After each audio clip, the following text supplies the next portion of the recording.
আজি আমি class 9 elective হিন্দীৰ দ্বিতীয়টো চেপ্টাৰ প্ৰেমচন্দ দ্বাৰা কৃত পৰীক্ষা নামৰ পাঠটো পঢ়িব লৈছোঁ। ইয়াত প্ৰথমতে আমি প্ৰেমচন্দৰ যিটো পৰিচয় সেইটো দাঙি ধৰিব চেষ্টা কৰিছোঁ। हिंदी के महान कथाकार प्रेमचंद का जन्म 31 जुलाई 1880 को बनारस के लम्ही गांव में हुआ था।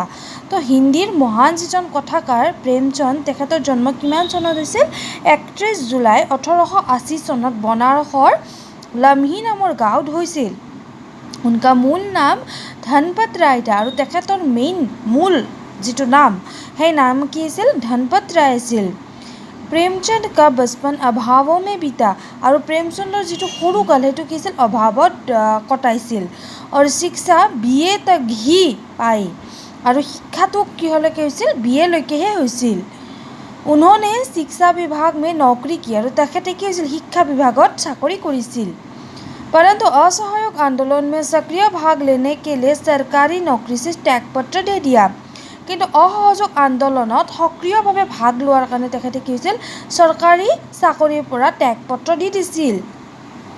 और वे लेखन कार्य के प्रति पूरी तरह समर्पित हो गए और लिखा कार्य तेखেতে নিজকে সম্পূৰ্ণৰূপে কি কৰিছিল সমৰ্পণ কৰি দিছিল। 8 अक्टूबर 1937 को इस महान साहित्यकार का देहांत हो गया और 8 अक्टूबर 1937 এই महान व्यक्तिजনৰ কি হৈছিল प्रेमचंदर मृत्यु হৈছিল। प्रेमचंद की कहानियाँ मानसरोवर के 8 भागों में संकलित है। मानसरोवर नाমৰ কিতাপখনৰ 8টা ভাগত प्रेमचंदर গোটেই কাহিনীখিনি সংকলিত হৈ আছে। सेवा सदन प्रेमाश्रम रंगभूमि कायाकल्प निर्मला गबन कर्मभूमि गोदान उनके प्रमुख उपन्यास है। तो सेवा सदনৰ পৰা गोदानলৈকে যিখিনি কিতাপৰ নাম উল্লেখ কৰিছে এই গোটেইখিনি তেখেতৰ প্ৰमुख কি उपन्यास হয়। उन्होंने हंस जागरण माधुरी आदि पत्रिकाओं का संपादन भी किया। तेखেতে हंस जागरण माधुरी आदि दৰে पत्रবিলাকৰ সম্পাদনাও কৰিছিল। कथा साहित्य के अतिरिक्त प्रेमचंद ने निबंध एवं अन्य प्रकार का गद्य लेखन भी प्रचुर मात्रा में किया।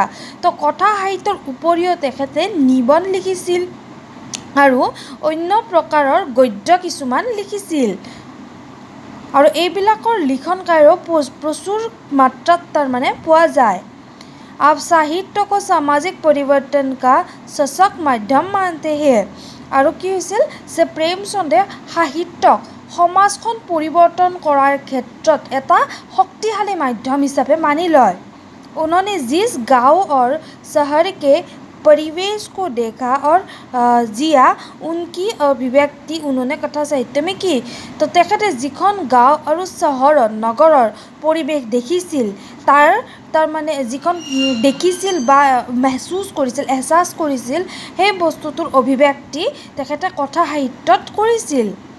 किसानों और मजदूरों की दयनीय स्थिति বা কি কিষাণ মানে কি খেতিয়ক আৰু মজদুৰবিলাকৰ যিবিলাকে হাজিৰা কৰে তেওঁলোকৰ যিবিলাক দয়নীয় স্থিতি দুখ লগা পৰিস্থিতি দলিত का शोषण তাৰমানে সৰু জাতিৰ মানুহক যিখিনি মানে শোষণ কৰিছিল।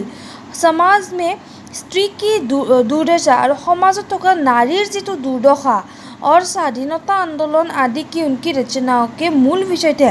और स्वाधीनता आंदोलनक লৈ লিখিছিল তেখেতে আৰু তেখেতৰ ৰচনাৰ মূল বিষয় কি আছিল যে কিষাণ বা মজদুৰৰ যিখিনি বেয়া পৰিস্থিতি সেইখিনি দেখাইছিল।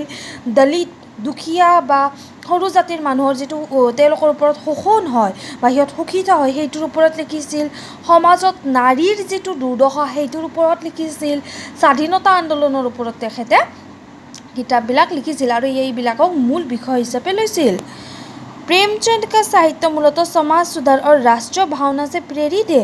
तो प्रेमचंदर की साहित्यবিলাক मूलतः কি সমাজখনক কি কৰা এটা ভাল দিশত লৈ যোৱা আৰু ৰাষ্ট্ৰীয় ভাৱনা আৰু দেশৰ প্ৰতি যিটো ভাল ভাৱ আছে সেইটোৰ প্ৰতি মানুহক উৎসাহিত কৰাৰ কাৰণে এইটো তেখেতে কি লিখিছিল সাহিত্য লিখিছিল।